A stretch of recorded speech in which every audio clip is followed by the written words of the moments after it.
La tenue de cette 6e Assemblée générale ordinaire du CNLS aura permis de passer au crible toutes les questions relatives à l'analyse de la situation et de la riposte 2012, à la présentation du cadre stratégique national 2013-2017 et à la présentation du plan d'élimination de la transmission du VIH de la mère à l'enfant, le tout assorti de nouvelles recommandations de l'OMS en matière de traitement antirétroviral.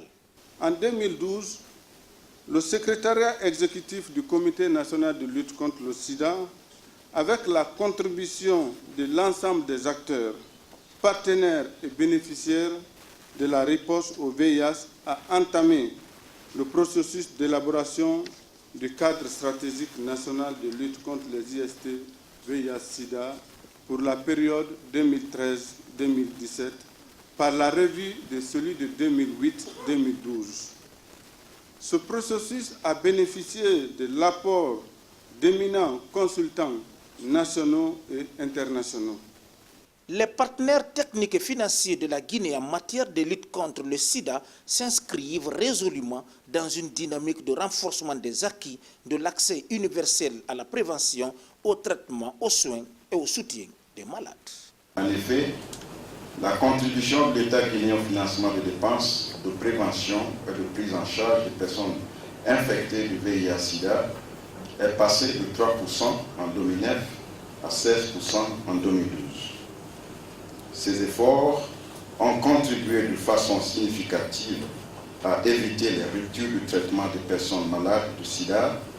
à travers l'achat d'importantes quantités de médicaments sur les fonds publics. Il est important de souligner que les efforts du gouvernement ont aussi permis d'assurer le fonctionnement du secrétariat exécutif du CNLS, la mise en place des coordinations régionales et la logistique pour la supervision régulière. Cette Assemblée générale marque aussi le renouveau de la confiance et du partenariat stratégique entre la Guinée et ses partenaires techniques et financiers, en particulier le Fonds mondial, à travers le succès enregistré par votre pays dans l'obtention des subventions du Fonds mondial pour la lutte contre le sida, la tuberculose et la malaria, pour un montant total cumulé de près de 75 millions de dollars pour la période 2012-2015. Cette réunion permet également de mettre en exergue les efforts accomplis par votre gouvernement pour restructurer et renforcer le secrétariat exécutif du Comité national de lutte contre le sida, augmenter ses capacités opérationnelles et permettre son redéploiement sur toute l'étendue du territoire national à travers ses coordinations régionales.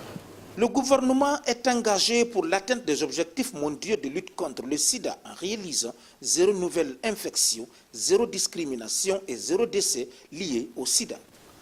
La tenue de la présente session coïncide donc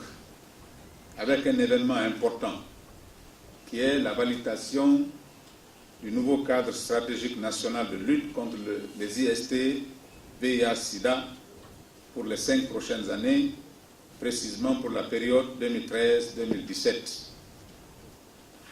À la différence des cadres stratégiques précédents, ce cadre de 3e génération est basé sur les résultats. Il reflète la dynamique de l'épidémie en vue des actions ciblées et efficaces à des coûts modérés. Cette nouvelle démarche de planification stratégique est une réponse de notre pays qui démontre son adhésion à la déclaration de l'Assemblée générale des Nations unies lors du sommet de haut niveau sur le VIH-Sida en juin 2011. De ce fait, nous sommes certains que l'objectif 0 sera une réalité en Guinée avec 0 nouvelle infection à VIH, 0 discrimination, 0 décès liés au sida. Durant les travaux de cette 6e Assemblée générale du CNLS, acteurs, partenaires et institutions bi- et multilatérales se sont penchés sur de nouvelles stratégies de dépistage et de prise en charge des personnes vivant avec le VIH-Sida en Guinée.